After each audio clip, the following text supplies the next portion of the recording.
So, how to structure warm-up sets for stage ascending rep schemes. So, it kind of depends on the average intensity of the ascending rep scheme. So, the lower the intensity, so let's say 5, 5, 7, 7, 9, 9, the less the amount of warm-up sets you will need, and the higher the intensity, let's say 1, 1, 3, 3, 5, 5, the more warm-up sets you need. So, for the lower intensity, what I suggest is doing what I normally do for warm-ups, which is one set of 6 reps with the same tempo in which you're performing the exercise, but you use 50% of the weight that you're using for your first working set. Then set number 2, you use 70% of your first working set weight and you do 4 reps. Set number 3, you do 2 reps with 90% of that working weight. And then typically you should be able to go and do your sets of 5. But for the higher intensity ones, like 1, 1, 3, 3, 5, 5, or 2, 2, 4, 4, 6, 6, then I suggest maybe 5 warm-up sets at least, where you would do a 6, a 4, a 2, and then 2 or 3 singles on top of it. So the only difference now is the weight progression. You would start at 50 for 6, then 60 for 4, then 70 for 2, then 80 for 1, then 90 for 1, and then you could add another one at 95, or maybe even 100 to just have at least 1 rep with that load to really get you ready. Then you should be ready to go. And then the rest period for warm-up sets, you basically, assuming you're doing upper body with a double station agonist-antagonist superset A1, A2, you basically just go back and forth your A1 and A2, just changing the weight and moving around. This should be long enough for your rest period. If you're doing single stations, like on squat, for example, you would just use about 1 minute rest between each warm-up sets. So, when I'm training a client where I'm focusing on the limiting lift and I build a macrocycle on that limiting lift, when is it during that macrocycle do I decide which will be the next limiting lift I'm going to program for the next macro? So the way you want to do it is, so you have your 4 mesocycles, so accumulation 1, intensification 1, accumulation 2, intensification 2. Now, as you're undulating your intensities through that macro cycle, now you need to understand that the last part of the macro cycle, so block 2, which is accumulation 2, intensification 2, is usually higher intensity than block 1, which is accumulation 1, intensification 1. Now, over the course of those last 2 mesocycles, you should pretty much train all of your primary lifts. So like the limiting lift, let's say it's incline press and front squat, they would be trained in both intensification. So intensification 2, you would find your incline press, you would find your front squat, because you're trying to drive the load part of the equation to these lifts, which is why you train in the intensification phase. But because of the 90-degree principle with the upper body, then I know that my intensifications on top of the incline press, I also have the dip. And then with front squat, typically I have a squat 1 session, so I have my squat value. So that means that the previous accumulation, the one accumulation 2 right before that intensification 2, then I'm gonna have the rest of my primary lift. I will have my overhead, I will have my bench press, I will have my chin up, so obviously I will have my my deadlift as well. Now the thing is, estimated 1RM value are way more accurate the lower rep you become. So obviously my last intensification 2, these values will have more say, if you want, on a true predicted 1RM. But that being said, because my accumulation 2 is typically slightly higher intensity than my accumulation 1, the numbers I'm using here are still pretty accurate. They're still relevant. Okay, if I'm doing 6 or 7 reps in my accumulation 2, my estimated 1RM value are still quite relevant. So now to answer the question specifically, so what you do is at the end of that 12 week, okay, so the athlete has done the entire 12-week macro. Now, typically after a 12-week macro, I always give a week of active recovery, where like the client just does whatever activity he wants. He just gets out of the weight room. So during that time, you as the coach, that's when you gather all of the estimated 1RM value, and then you use these values to determine what's the next limiting lift. So you take the values, the estimated 1RM values of accumulation 2 and the estimated 1RM values of intensification 2, so that you have all the values of these primary lifts. And now you look at the strength ratios of all of these and you compare, and now you establish which is the new limiting lift. And it's at that point during that week. So now let's say that it used to be incline and front squat, and now all of a sudden it's back squat and overhead. Now I know that my next macro cycle, I need to build it with the overhead and the back squat in mind. But you do that all during that week. Do I use linear periodization, and if so, with who? So yes, I do use linear periodization with two types of clientele.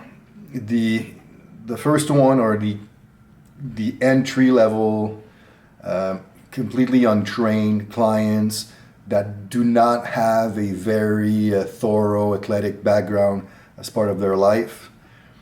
So this, to me, at least the first like 12 weeks to first 6 months, you kind of need to do linear periodization. Their central nervous system, their skill set is just not very well suited to jump around from accumulation to intensity back and forth. You're just not going to get the results you want from undulating periodization with that clientele.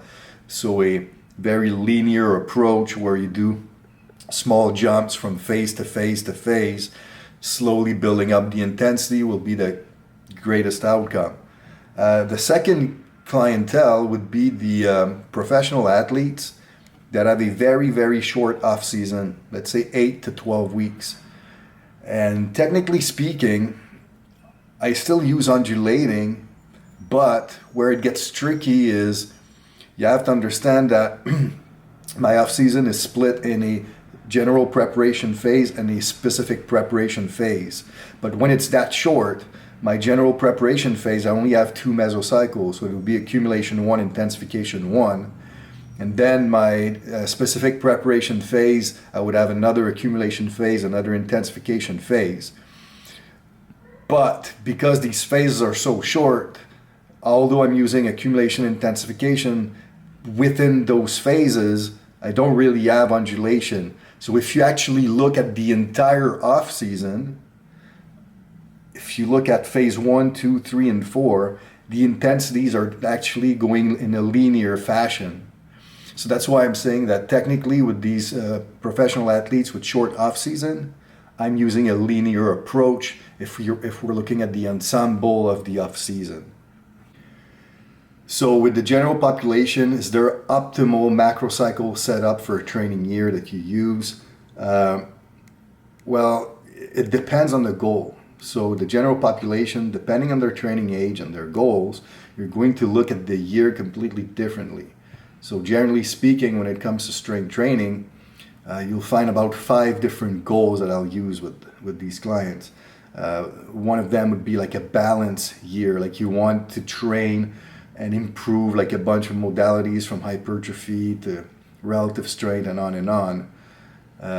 Then you have people looking more for hypertrophy response. You have people looking for absolute strength, where it's a mix between hypertrophy and strength. You have relative strength, where it's emphasizing strength at the expense of gaining too much hypertrophy. And then finally you have power. Now, so depending on what that goal is, the structure of the year will look completely differently, because if you have somebody who's looking for power as their main objective for the training year, well then you would not use hypertrophy macro cycles, because that would detract from the goal of power. And at the same time, if you were to want to focus on hypertrophy for your year, having macro cycles that are geared towards power would not really be helpful for that goal. So do I have one specific macro structure for Gen Pop that I use all the time? No, because it's too goal dependent. And then you have people with less training age that you might just be doing linear periodization, very simplistic training, or you have people that are overweight and they truly just want to focus on fat loss. So then the structure of the periodization will change. They're going to go through more like specific fat loss macrocycles along with nutrition and on and on. So I can't say that I have a go-to year for Gen Pop. So with a overweight person, can my program design structure be used with these clients using pull downs instead of chin up?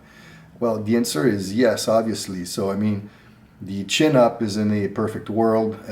If you want to get stronger, if you do have some type of a training age, if your goal is to be able to do chin ups, then you need to work on the chin up. But if you're 30% body fat and you weigh 300 pounds and you're overweight, then obviously doing chin-ups will be like extremely challenging. Most people won't be able to. So listen, even though my structure calls for chin-up because I feel the chin-up is a great primary exercise to work the upper back, if you can't do it, you can't do it.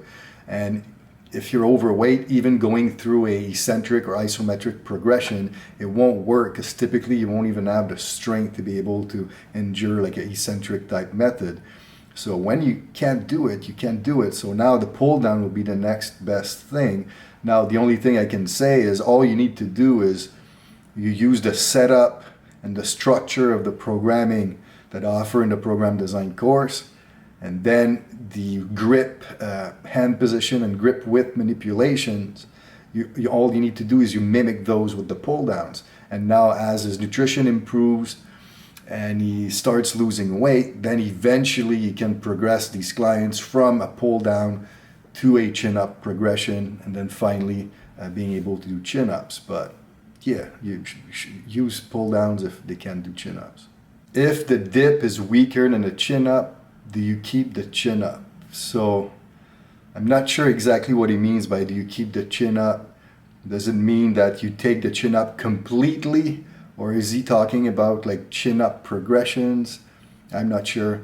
But if the chin is stronger than the dip, all you need to do is work on improving the dip. But I would still keep chins. Like it doesn't matter. You still need to train the upper back. You still need to train that pattern. One thing I will say though, and this is part of the principle that I call the chin up conundrum, where at first, you need to strive to be stronger on the chin-up for reps before you're able to focus on improving the chin-ups for load.